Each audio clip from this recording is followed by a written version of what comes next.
देखिए, निर्लज्जता की पराकाष्ठा है।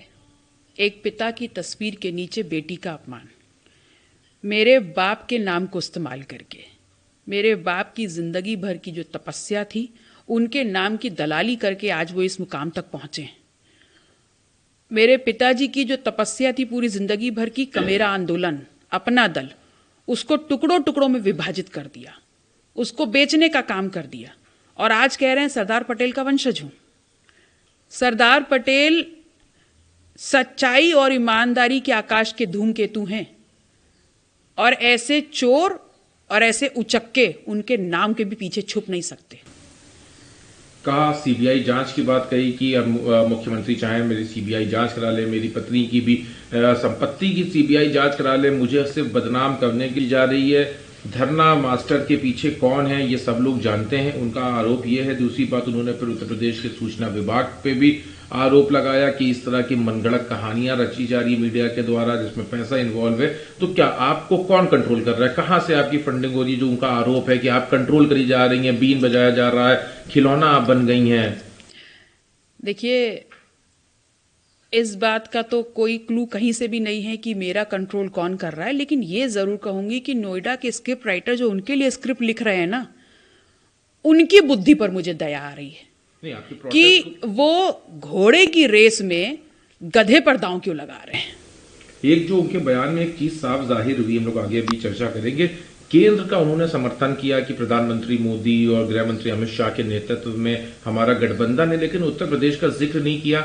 उत्तर प्रदेश विधानसभा में आप प्रोटेस्ट कर दी तो उत्तर प्रदेश के कैबिनेट मिनिस्टर को वो गलत तरीके से संबोधित करते हैं कि वो कैसे रात में पहुंचे और वहां पे एसटीएफ का पूरा इन्वॉल्वमेंट है, एसटीएफ मुझे मारना चाहती है, मुझे मेरे खिलाफ षड्यंत्र रच रही है। देखिए, अगर वो स्वतः बोल रहे हैं कि उनके नेता माननीय मोदी जी हैं, तो माननीय मोदी जी तो स्वयं भी कहते हैं ना कि भ्रष्टाचार के खिलाफ जीरो टॉलरेंस की नीति है। तो ये जो भ्रष्टाचार मैंने उजागर किया है, ये क्या उनके जीरो टॉलरेंस पर काला धब्बा नहीं है? तो जांच के आदेश दें ना माननीय मोदी जी। उन्होंने कहा कि भाई डीपीसी बनाई गई थी, अब वो सही है या गलत है ये तो सूचना विभाग का एम्बिट है, वो बताए। हमारी तरफ से तो सारी चीजें क्लियर हैं। अच्छा, वो ये कहना चाह रहे हैं कि वो इतने अबोध हैं कि किसी ने हाथ पकड़ के वो डॉक्यूमेंट पे उनके दस्तखत करा लिए, जबरन उनको सही गलत को सही करने को कह दिया। अगर इतने अबोध हैं तो फिर तो श्योर तरीके से जांच होनी चाहिए और जांच हो तो जिस हाथ ने गलत किया उस हाथ को काट देना चाहिए। ये बातें आपने कही, उसके बाद कंट्रोलिंग की बात कही और एक और बात उन्होंने जो कही कि पल्लवी पटेल इस तरह के रास्ते से बीजेपी में शामिल होना चाहती हैं और ये जो अगर उनको करना है तो प्रधानमंत्री के नेतृत्व को एक्सेप्ट करें और उसके साथ वो जिस पार्टी के साथ पहले उन्होंने विलय किया, जिस गठबंधन में वो शामिल थी, वहां उन्होंने छेद नहीं बल्कि ड्रिल किया। तो समाजवादी अलायंस को बताया कि आपने ड्रिल कर दिया उसमें। देखिए, ऐसा मैं कोई रास्ता कहीं नहीं बना रही। मैं अखिलेश जी के विपक्ष में बहुत खुश हूं और संतुष्ट हूं। लेकिन वहां तो बता रहे हैं कि आपने छेद नहीं बल्कि उस थाली में ड्रिल कर दिया है।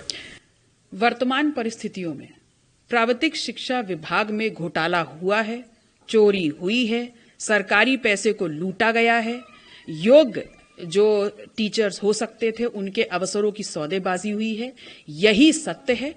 इसके अलावा जो भी बातें इधर उधर से लाई जा रही हैं वो तमाम निराधार हैं और बकवास हैं। यानी कि रिमोट कंट्रोल, खिलौना और बांसुरी, ये इस तरह की जितनी बातें आ रही हैं और वो ये भी है कि कहां से, क्योंकि उन्होंने उत्तर प्रदेश के कई लोगों को भी, सरकार के भी लोगों को घेरा। तो क्या ये खाली एक कहानी है या इसका क्या सत्यता है? क्योंकि वो तो बता रहे कि नाम सबको पता है, आपकी कॉल रिकॉर्ड चेक करने का हर बार कहते हैं कि आपकी कॉल चेक करी जाए, कौन आपको कंट्रोल करता था, तो उससे आपकी कॉल रिकॉर्ड से सारा डेटा। देखिए, भ्रष्टाचार के इस मुद्दे को जो मैंने उठाया है, इस पे राजनीति करना मेरा उद्देश्य नहीं था। मैं सिर्फ इतना चाहती थी कि जो 3000 जो टीचर्स जो अपनी योग्यता, जिन्होंने परिश्रम किया है और योग्यता के आधार पर उन जगहों पर रिक्रूट हो सकते थे, उनके अवसरों की सौदेबाजी हुई है। इसलिए मेरी मांग थी कि आप वो जो आपने लिस्ट डिक्लेयर की है उसको with immediate effect null and void करिए और जो योग्य लोग हैं उनका एडवर्टीजमेंट देकर के उनका प्लेसमेंट सुनिश्चित करिए। और इस कार्रवाई में, इस तमाम कार्रवाई में जो लोग भी दोषी हैं नीचे से ऊपर तक, उनके खिलाफ एसआईटी गठित करते हुए उनके खिलाफ आप सख्त कार्रवाई करिए। लेकिन आपने कहा कि इस तरह की चीजें, तो दूसरी तरफ वो कह रहे हैं कि नहीं, हम शोषित, वंचित, दलित, पिछड़ों के लिए लड़ रहे हैं, हमने 69,000 में उनको रिजर्वेशन दिलाने की बात करी, हमारी जो बात थी वो प्रधानमंत्री ने एक्सेप्ट करी। तो जो स्कूल्स हैं, चाहे वो केंद्रीय विद्यालय हों या उस तरह के नवोदय हो, उन सबने भी हमने रिजर्वेशन दिया। ये लड़ाई तो हमने लड़ी, इसमें पल्लवी पटेल तो कहीं शामिल नहीं रही। 69,000 के मामले में वो गायब नजर आई, क्योंकि वो बेसिक शिक्षा के जो एसीएस थे उनके खिलाफ मोर्चा नहीं खोलना चाहती थी। देखिए, मैंने आपसे पहले भी कहा कि तमाम बातें जो इस घोटाले से इतर उठाई जा रही हैं, वो तमाम प्रेजेंट कंडीशंस में प्योर बकवास है। अभी जो मुद्दा है वो है कि सरकारी पैसे की चोरी हुई है, लोगों के अवसरों की सौदेबाजी हुई है, और ये पूरा ऊपर से नीचे तक सब लोगों ने आपस में मिल बांट के किया है। तो इस पे एसआईटी गठित करके जो हम कह रहे हैं उसको गलत या सही साबित कर दीजिए। और पल्लवी पटेल 69,000 शिक्षक भर्ती जो मामला था उसमें शामिल थी या नहीं शामिल थी, तो प्रत्यक्ष को प्रमाण की आवश्यकता नहीं होती। यानी कि सब जो है आपके हिसाब से जो आरोप प्रत्यारोप हो रहे हैं, ये पूरी कहानी है ताकि डाइल्यूट किया जा सके इस पूरे मामले को। जी जी बिल्कुल। 69,000 शिक्षक भर्ती घोटाले से लेकर के मेरा जो संघर्ष रहा है सड़कों पे, सदन में, तमाम मेरे ट्विटर हैंडल, फेसबुक, तमाम सोशल मीडिया पे है, और उसके गवाह आप लोग भी रहे हैं।